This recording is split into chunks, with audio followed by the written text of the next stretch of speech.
అధికారం ఉన్నవారు, పదవితో ప్రభావితం చేస్తున్న వారు జైలు బయట ఉంటే వారు వేధింపులు భరిస్తూ కష్టాలు నష్టాలు అనుభవిస్తూ ప్రజల్లో మమేకమైన వ్యక్తి లోపల ఉన్నారు. ఇచ్చిన మాటకు కట్టుబడి ప్రజల వద్దకు వెళ్లడమే వారికి పాపంగా మారింది. వైఎస్సార్ ముఖ్యమంత్రిగా ఉన్న సమయంలో ఎప్పుడో అధికారులతో గాని మంత్రులతో గాని మాట్లాడని జగన్ సాక్షులను ప్రభావితం చేస్తాడంటే ఎవరు నమ్ముతారు? జగన్ కు వస్తున్న ఆదరణ చూడలేకే కుట్రలు చేస్తున్నారన్నదే విస్పష్టం.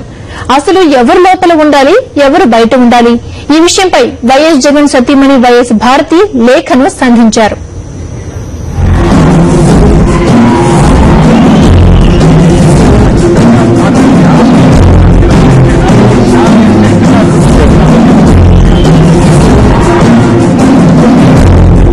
నిజం చెప్పులు తొడుకునేలోపు అబద్దం సముద్రాలు దాటి వస్తుందని అంటారు.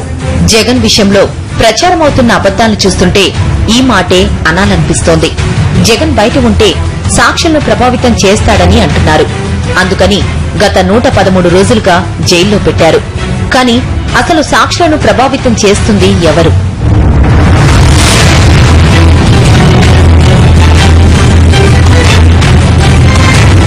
సాక్షులను ప్రభావితం చేస్తున్నవారిని నిజంగా జైల్లో పెట్టవలసి వస్తే లోపల ఉండవలసింది ఎవరు? అబద్దాలు రాయించేవారు, వాళ్లకు తెలిసిన విషయాలను వక్రీకరించి ఏవేవో ఊహించి రాయించేవారు, లేదా అలాంటి రాతలను రాయించిన తర్వాత వాటి మీద స్టేట్మెంట్స్ ఇచ్చేవారు. పోయిన సంవత్సరం ఆగస్టు నెల నుంచి ఇన్వెస్టిగేషన్ జరుగుతోంది. ఆ టైం నుంచి అంటే ఇన్వెస్టిగేషన్ మొదలైనప్పటి నుంచి 10 నెలల పాటు జగన్ బయటే ఉన్నాడు.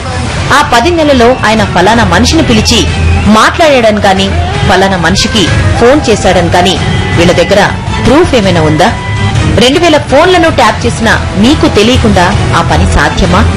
అయినా పొద్దున 9 నుంచి రాత్రి 11 వరకు ప్రజల మధ్యలో ఉండే మనిషికి సాక్షులు ప్రభావితం చేయగల సమయం, వీలు, మైండ్ సెట్ ఉంటాయా?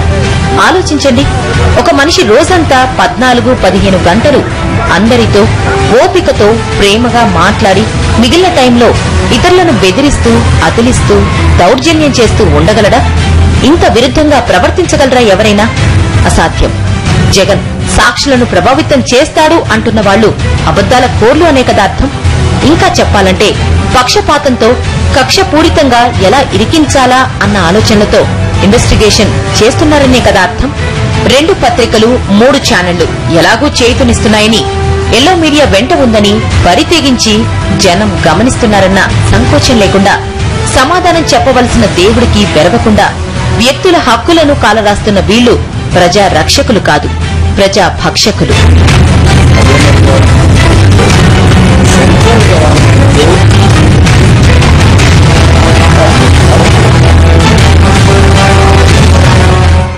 నేను అడుగుతున్నాను, అసలు సాక్షులను ప్రభావితం చేస్తున్న వాళ్లెవరన్నది బయటపడాలి ముందు.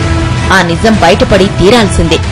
3 తరాలుగా మా కుటుంబంలో వ్యక్తిగా ఉన్న సాయిరెడ్డిని సైతం జగన్ కు వ్యతిరేకంగా సాక్ష్యం ఇవ్వమని, లేదంటే అరెస్ట్ చేస్తామని, కేసులు పెడతామని బెదిరించింది ఎవరు? మా దగ్గర పెట్టుబడి పెట్టిన వారిని కేసుల పేరుతో వేధించింది ఎవరు? సాక్షులను ప్రభావితం చేస్తారని జైల్లో పెట్టవలసి వస్తే జైల్లో ఉండవలసింది ఎవరు? వ్యాపార రంగంలో మన రాష్ట్రాన్ని అంతర్జాతీయ చిత్రపటంపై పెట్టిన మ్యాట్రిక్స్ ప్రసాద్ గారిని కేవలం జగన్ ను అరెస్ట్ చేయడానికని అరెస్ట్ చేశామన్న మాట వాస్తవం కాదా? నాకు బాగా గుర్తున్నాయి ప్రసాద్ గారి భార్య ఆశా నాతో చెప్పిన మాటలు. ప్రసాద్ ను అరెస్ట్ చేయకముందు వాళ్లు ప్రసాద్ తో జగన్ కు వ్యతిరేకంగా చెప్తే మిమ్మల్ని అరెస్ట్ చేయము అన్నారు. ఈ మాటలను బట్టి ఏం అర్థం చేసుకోవాలి? వీళ్లు నిర్దోషులను దోషులుగా మారుస్తారు, దోషులను సాక్షులుగా మార్చేస్తారు అనేగా. ఇది ప్రభావితం అంటే. సాక్షులను భయపెట్టి బెదిరించి 161, 164 కింద స్టేట్మెంట్లకు ఒత్తిడి తీసుకుని రావడమే ప్రభావితం అంటే. ఇక్కడ చిత్రమేంటంటే, ప్రభావితం చేయదగ్గ పదవి, అధికారం ఉన్నవారు, ప్రభావితం చేస్తున్నవారు బయట ఉన్నారు. వారి వేధింపులు భరిస్తూ కష్టాలు నష్టాలు పడుతూ అయినా సరే అవన్నీ లెక్క చేయకుండా, ఎండనక వాననక క్షణం తీరిక లేకుండా ప్రజలతో మమేకమైన వ్యక్తి, మాట కోసం నిలబడ్డ ఆ వ్యక్తి లోపల ఉన్నాడు. తండ్రి ముఖ్యమంత్రిగా ఉన్నప్పుడు ఏ రోజు ఏ అధికారికి, ఏ మంత్రికి ఫోన్ చేయడం కానీ, కలవడం కానీ చేయని జగన్, ఏ రోజు సెక్రటేరియట్లో కాలు కూడా పెట్టని జగన్, బెంగళూరులో కుటుంబం పిల్లలతో నివాసమున్న జగన్ 10 నెలల ఇన్వెస్టిగేషన్ తర్వాత కొత్తగా సాక్షులను ప్రభావితం చేస్తాడట. అందుకే ఎలక్షన్స్ కు 15 రోజుల ముందు న్యాయస్థానంలో హాజరు కావాల్సిన ఒకరోజు ముందు హఠాత్తుగా జ్ఞానోదయమై అరెస్ట్ చేశారట. పిల్లలు కూడా విని నవ్విపోయే ఇలాంటి కథలను ఇంకా ఎంతకాలం చెప్తారు?